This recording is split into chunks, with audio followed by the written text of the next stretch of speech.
अनिवार्य हिंदी कक्षा 12 की ऑनलाइन क्लास में आप सभी का स्वागत है। स्टूडेंट्स, हम आज जो पाठ पढ़ने जा रहे हैं वो कवि बिहारी ने रोए। कवि बिहारी, आप देखिएगा कि बिहारी से पहले हमने पढ़ा था रहीम। अब रहीमदास जी ने भी कुछ नीति प्रयुक्त दोहों की रचना की थी। उसी क्रम में अगला जो पाठ है वो हमारा है बिहारी। और बिहारी के जो दोहे हैं, बिहारी के जो पद हैं, उन पदों में हमें ये चीज मिलेगी कि भक्ति, नीति, भक्ति, नीति और श्रृंगार।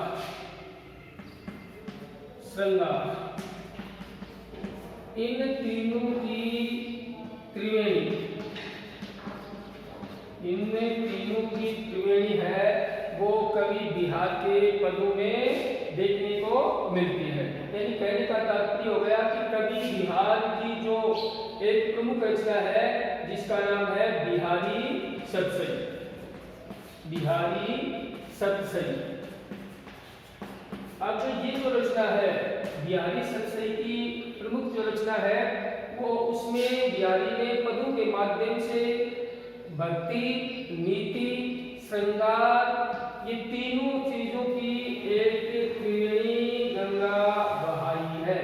और इन पदों को जब अपन क्रमबद्ध बिहारी के पद पढ़ेंगे तो हमें भक्ति से संबंधित और मनुष्य की नीति से संबंधित और श्रृंगार रस से अभिप्रेरित जो भी पद हैं वो उनका अध्ययन हमें करेंगे। अब देखिएगा कि बिहारी सतसई के जो भी दोहे हैं, बिहारी सतसई का प्रत्येक दोहा है वो हमें क्या है, ऐसा कहा गया है कि देखन में बड़े लगे, देखन में छोटे लगे, घाव करे गंभीर।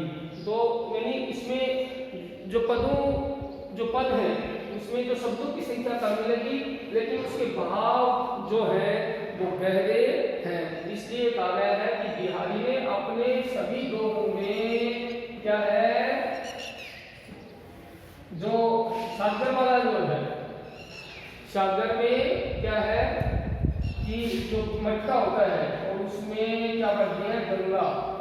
क्या बढ़ती है, गंगा। तो इसी क्रम में हम बिहारी का जो हमारी पाठ्य पुस्तक में दिया गया है वो पहला जो पद है उसका सत्संग व्याख्या सहित लिखेंगे।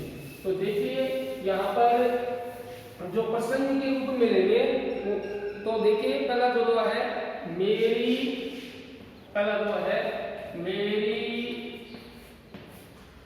बिहारी का हमारी पाठ्य पुस्तक में पहला दोहा है मेरी भव बाधा है।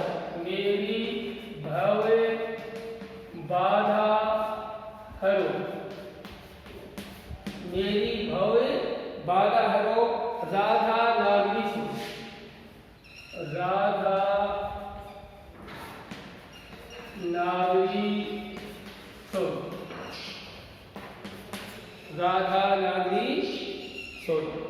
जातन, जातन की, जातन की जाही पड़े, जाही परे श्याम हरि दूती हो। श्याम हरित दूती हो, श्याम हरित दूती हो। तो देखिए स्टूडेंट्स, सबसे पहले नया लेसन स्टार्ट कर रहे हैं तो बिहारी के जो भी दोहे पढ़ेंगे उसमें हमारा यही क्रम चलता रहेगा। प्रसंग हो रहेगा कि प्रस्तुत पद है, प्रस्तुत पद हमारी पाठ्य पुस्तक से कवि बिहारी द्वारा रचित, कवि बिहारी बंद कर देंगे, बिहारी द्वारा रचित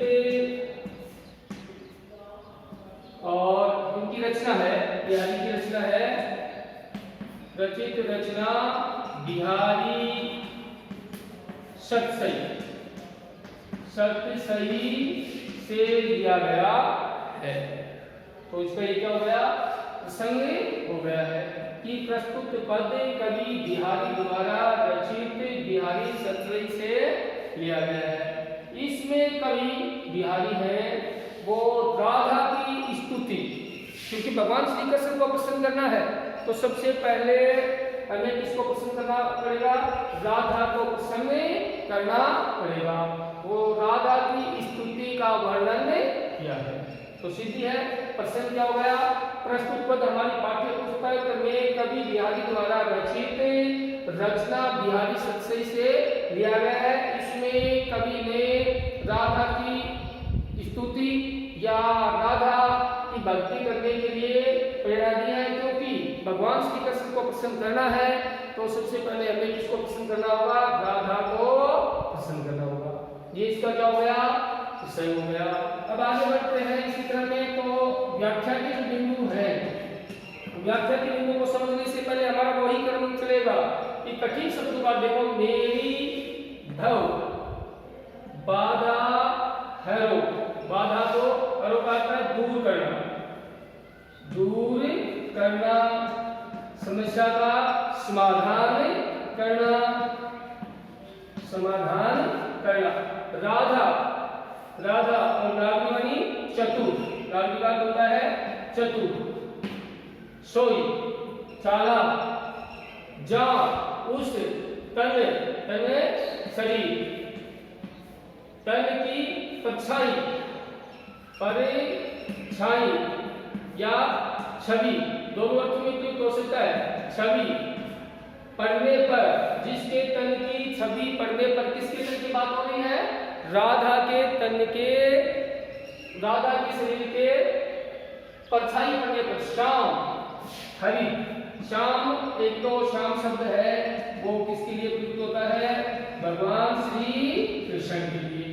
किसके लिए प्रयुक्त होता है, भगवान श्री कृष्ण के लिए। यहाँ जो शाम शब्द है वो शाम का अर्थ होता है काला, शाम का अर्थ होता है काला, या कई बार शाम का अर्थ नीला से भी लिया जाता है। तो दोनों अर्थ में ये जो पद है इसमें अलंकारिता पर विशेष प्रधान दिया गया है, क्योंकि बिहारी के प्रत्येक दोहे हैं उन दोहों में अलंकार है, उसकी क्या है, अत्यधिक व्यंजना की गई है। तो देखिए इसका अर्थ यहाँ पर है, मेरी बाधा को हरो, हे भगवान मेरी बाधा को दूर कीजिए। राधा लागी सोई, क्योंकि वह राधा बहुत चतुर है, वह राधा बहुत चतुर है। जातन, क्योंकि उसके तन की एक परछाया, उसके तन की छवि है वो क्या कहते हैं, शाम। भगवान हरि, हरि का अर्थ दूर करना, हर लेना, हर लेना, दूर कर लेना। और दूती का अर्थ होता है चमक, दूती का अर्थ क्या होता है, चमक। यानी यहाँ पर देखो राधा क्या है, गोरी है, राधा क्या होती है, गोरी होती है। और एक हरित का अर्थ होता है हरा, हरित का अर्थ होता है हरा। इसका भाव है वो हमें थोड़ा सा डीप समझना पड़ेगा। इस पद के तीन अर्थ किए जा सकते हैं, अलंकार विशेष के कारण इसके तीन अर्थ किए जा सकते हैं। पहला अर्थ तो सीधा ही हो गया है कि मेरी बाधा को हर लीजिए, मेरी मुसीबतों को दूर कीजिए, हैं? जो राधा की क्या है, छवि मात्र से ही और भगवान श्री कृष्ण क्या हो जाते हैं, प्रसन्न हो जाते हैं और बाधा को दूर कर देते हैं। पहला अर्थ तो ये हो गया। दूसरे अर्थ में अपन इसका अर्थ करेंगे रंग के संदर्भ में। तो राधा था, इसका राधा थी, इसका जो रंग था वो गौरवर्ण था, गौरवर्ण। और भगवान श्री कृष्ण श्यामल थे, श्यामल वर्ण। और श्यामल वर्ण से यानी गोरे रंग से, और गोरे रंग और किसको मिलाएंगे, श्यामल वर्ण को मिलाएंगे तो ऐसा विज्ञान का नियम है वो क्या हो जाता है, हरा हो जाता है। क्या हो जाता है, हरा हो जाता है। तो रंग के संदर्भ में देखते हैं कि राधा का गोरा रंग और भगवान श्री कृष्ण का श्यामल रंग यानी काला रंग दोनों अगर एक जगह मिलते हैं तो वो रंग बनता है, वो हरा बन जाता है। क्या बन जाता है? हरे रंग की उत्पत्ति कर देता है। इसी संदर्भ में भगवान श्री कृष्ण की भक्ति के संबंध में पढ़ेंगे अपन, तो ये होगा कि अगर भगवान श्री कृष्ण को प्रसन्न करना है तो पहले हमें किसकी स्तुति करनी होगी? राधा की स्तुति करनी होगी, जिससे भगवान क्या हो जाएंगे? प्रसन्न हो जाएंगे। क्या हो जाएंगे? भगवान प्रसन्न हो जाएंगे, अपने भक्तों की पीड़ा को दूर कर देंगे। दूसरे अर्थ में अपन पढ़ेंगे इसी को, तो जैसे राधा का जो गोरा रंग है और भगवान श्री कृष्ण का श्यामल जो रंग है, दोनों की भक्ति करेंगे तो भी क्या हो जाता है? रंग दोनों के योग से और जो रंग है वो क्या हो जाता है? हरा हो जाता है। तो यहाँ पर हरित का अर्थ हरे में भी लिया जा सकता है जो रंग के संदर्भ में होगा, और हरित का अर्थ दूर कर देना, मुसीबतों की समस्या का समाधान कर देना। तो ये जो प्रस्तुत दुआ है वो क्या होगा? भक्तिप्रद दुआ है।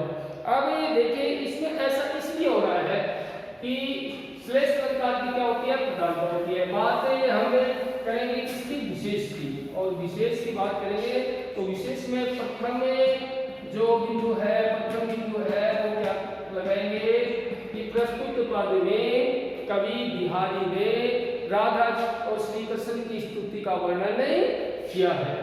भगवान श्री कृष्ण की भक्ति करके उसको प्रसन्न करना है तो सबसे पहले हमें राधा की भक्ति करनी होगी, क्योंकि राधा के कारण ही भगवान में क्या होते हैं? प्रसन्न हो जाते हैं।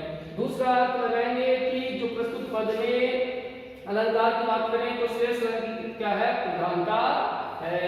चौथा तीसरा जो पद विशेष का बिंदु लगाएंगे तो क्या है? भाषा है। वो अलंकार प्रधान भाषा का इस्तेमाल कवि ने किया है, और श्री कृष्ण और राधा की स्तुति प्रार्थना का वर्णन इस पद में किया है। तो इस पद के हैं वो तीन अर्थ हो सकते हैं, और इनमें आपको कंफ्यूज होने की आवश्यकता नहीं है। यहाँ पर हम अगर ये परीक्षा में आ जाता है तो भक्ति संबंधी जो सार है वही इस पद में हमें देना पड़ेगा। अब इसी क्रम में अगला जो अर्थ है वो देखिए। अगला जो पद का अर्थ है वो देखिए।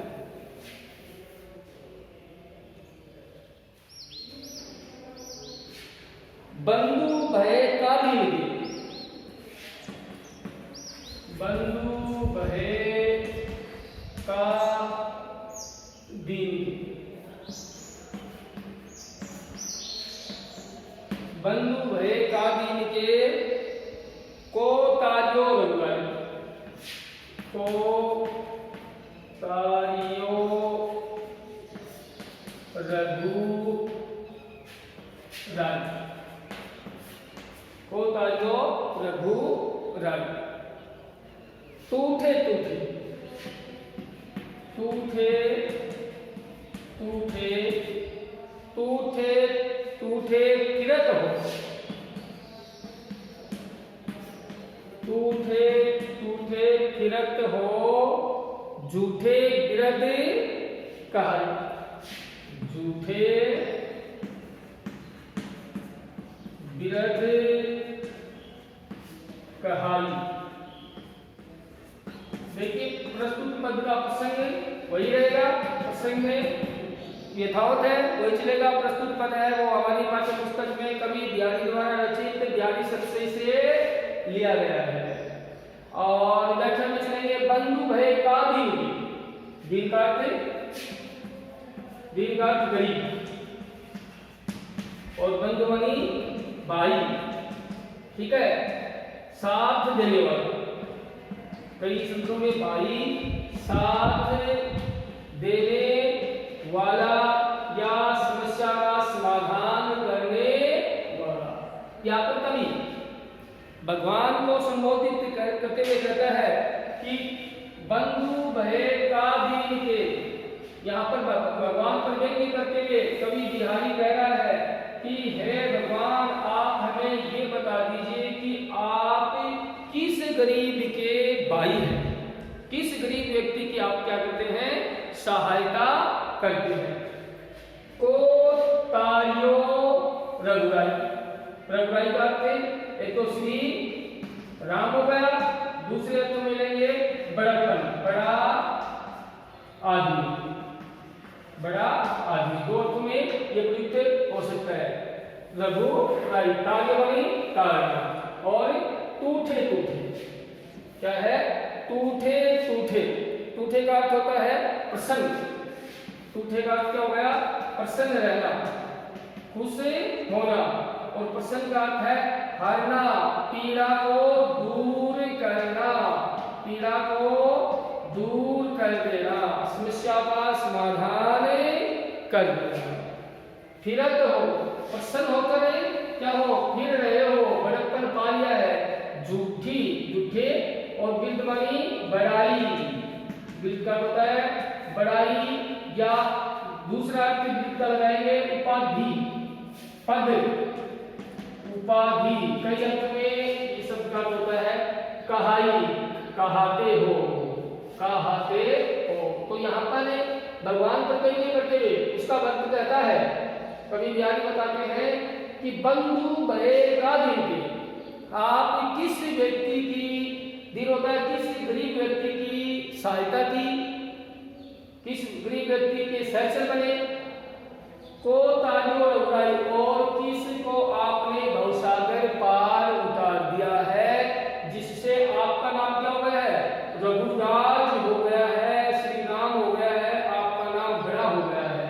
और बड़े नाम के कारण आप इस समाज में क्या हो? टूटे, प्रसन्न होकर फिरते हो, अपनी बड़ाई सुनकर, और बड़ाई के कारण समाज में प्रसन्न होकर क्या हो?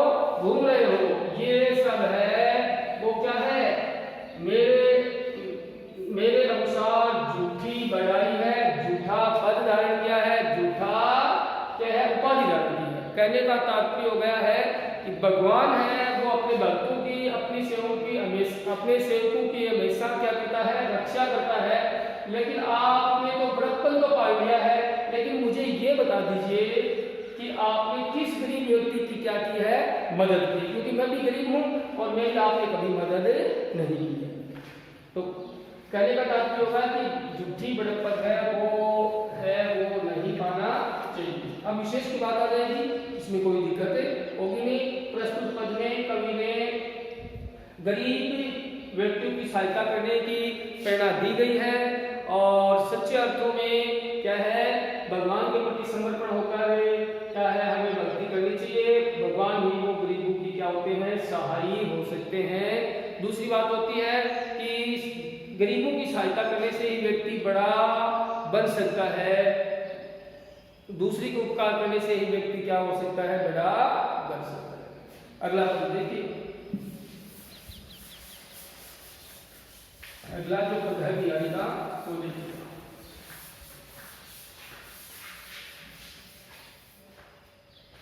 कवि को तेरस, कवि को तेरस, कवि को तेरत दीन, कवि को तेरत दीन रख,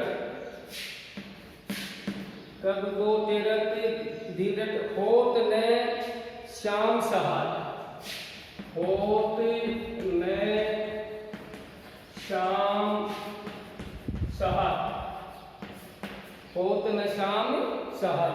तुम ही लागी जगत गुरु, तुम ही लागी जगत गुरु, तुम ही लागी जगत गुरु, जग नायक जगबन, जग नायक जगबन।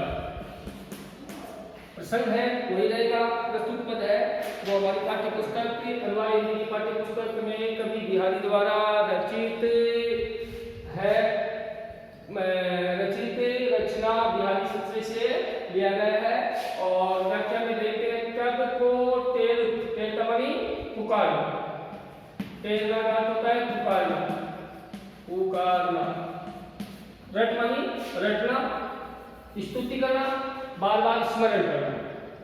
होत न श्याम सहाय, नहीं हुआ, सम श्री कृष्ण, श्री कृष्ण सहाय, सहायता करने वाला, सहाय क्या हो गया, सहाय। तुम ही लागी, तुम्हें लागे मानी लग गई है जगत गुरु, जगत संसारिक सांसारिक गुरु, सांसारिक गुरु, जग संसार नायक, जग नायक, और जग संसार और वायु हवा, संसार की हवा लगना, संसार की क्या लगना, हवा लगना। तो यहां पर गुरु का जो सेवक है, ईश्वर का जो सेवक है, वो कहते हैं कद को तेतु दीन गए, कि गरीब व्यक्ति आपको लगातार कब से डर रहा है, कब से तेज लगा रहा है कि मेरी क्या करो, मदद करो। यानी गरीब व्यक्ति है वो सदा आपकी क्या करता है, भक्ति करता है। होत ने श्याम सा, लेकिन भगवान आपने उसकी क्या नहीं की, कभी मदद नहीं की, क्योंकि मदद कर दे तो मैं भी तो क्या था, आपका एक गरीब सेवक हूं, मैं भी आपका एक गरीब भक्त हूं, कि आपने कभी अपने जीवन में गरीब व्यक्ति की मदद करते, गरीब व्यक्ति को दर्शन देते तो मुझे भी आपका श्रेय मिल जाता।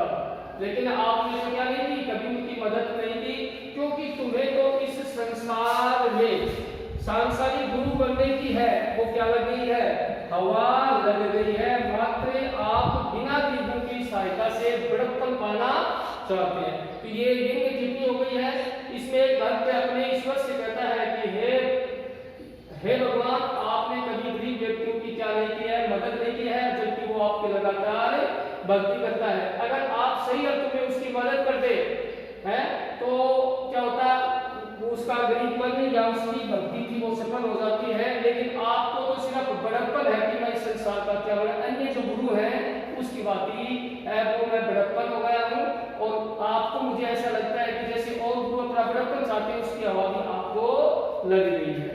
तो प्रस्तुत अभी अपन इसमें चलेंगे विशेष में। तो विशेष हो गया कि यहाँ पर करेंगे जब गुरु के बारे में बताया है, सच्चा ईश्वर वही होता है जो गरीब व्यक्ति की क्या करता है, सहायता करता है। और साथ ही ये जो दुआ है वो हमें प्रेरणा देता है कि गरीबों की सदा सेवा करनी चाहिए। तो बिहारी के नीति, भक्ति और श्रृंगार संबंधी दो का जो अगले जो दो है उसका अध्ययन अपन अगली क्लास में करेंगे। धन्यवाद।